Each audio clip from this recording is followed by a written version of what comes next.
Well.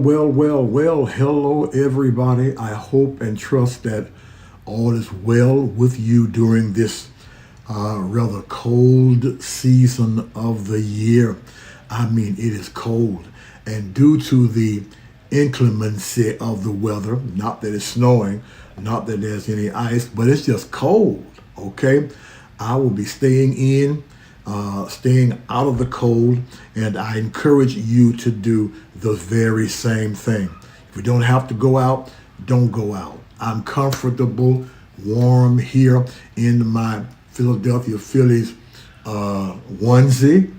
Amen. And my robe. And this is where I'm going to stay the rest of the day, probably in preparing for tomorrow's upcoming worship experience. So now listen, I want to do two things. One, I want to say and give a hearty, mighty thank you for all of your birthday wishes.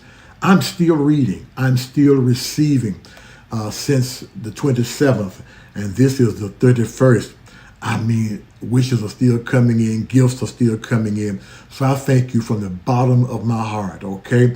I try to read and respond to as many as possible, but it's just literally too many and too much to respond to on an individual basis. So I took this way and means of saying thank you to everybody. I am grateful because when you make it another year, what I generally do, especially in these latter years, is I've taken the time out to pause and thank God for just where I am during this time of my life, what has transpired in my life over the past 12 months since the last birthday, and how blessed I really am. And I thank God that I am blessed.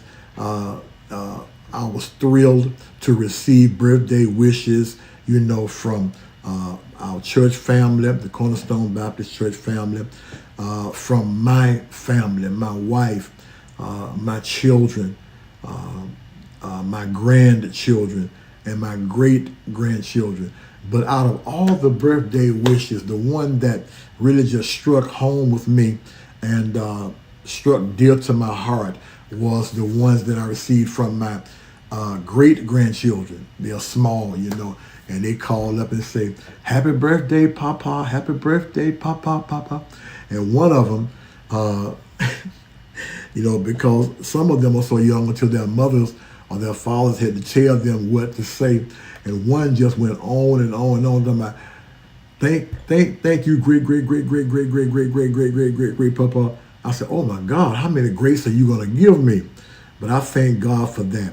And as I look at my children and my grandchildren and my great-grandchildren, we hear a lot about legacy in these days. Everybody talking about their legacy. I want to leave this monument as my legacy. I want to leave this amount of money as my legacy. I want to leave these buildings as my legacy. I want to leave so many possessions as my legacy.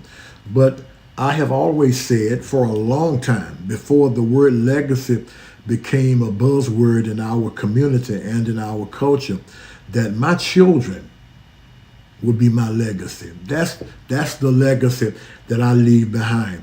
The legacy of buildings will fade away. The legacy of even money may be all spent one day and gone and fallen by the wayside. But the life and the investment that you have lived before your children, and the investment that you've made as a parent, as a father, as a man, should resonate through their lives and pass down to their children and their children's children as well.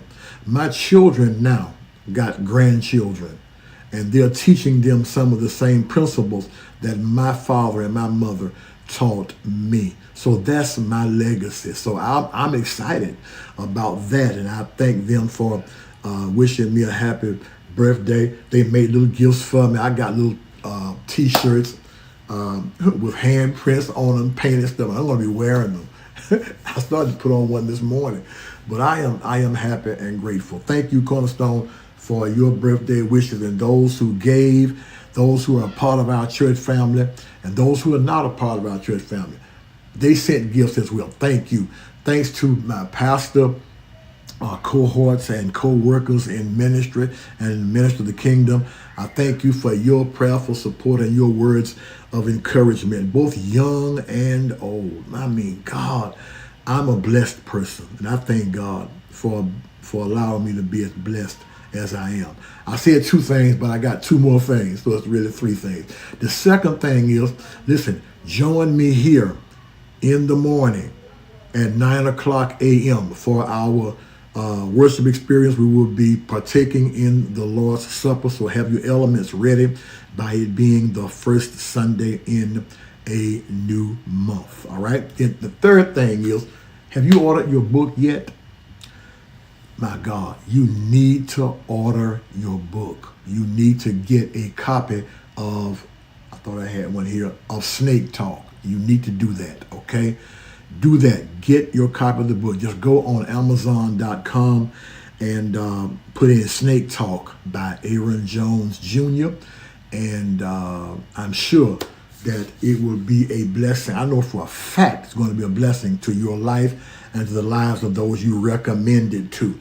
Don't you just get a copy, but recommend the copies to somebody else.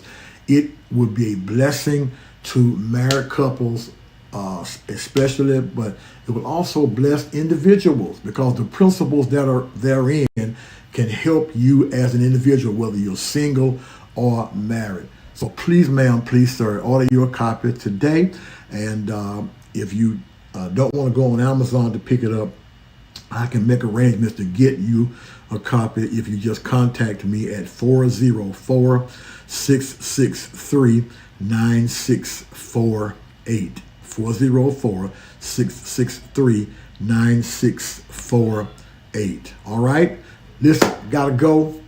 Stay warm, stay safe, and remember, I love you with the love of the Lord. And there's nothing, oh my God, I mean nothing you can do about it.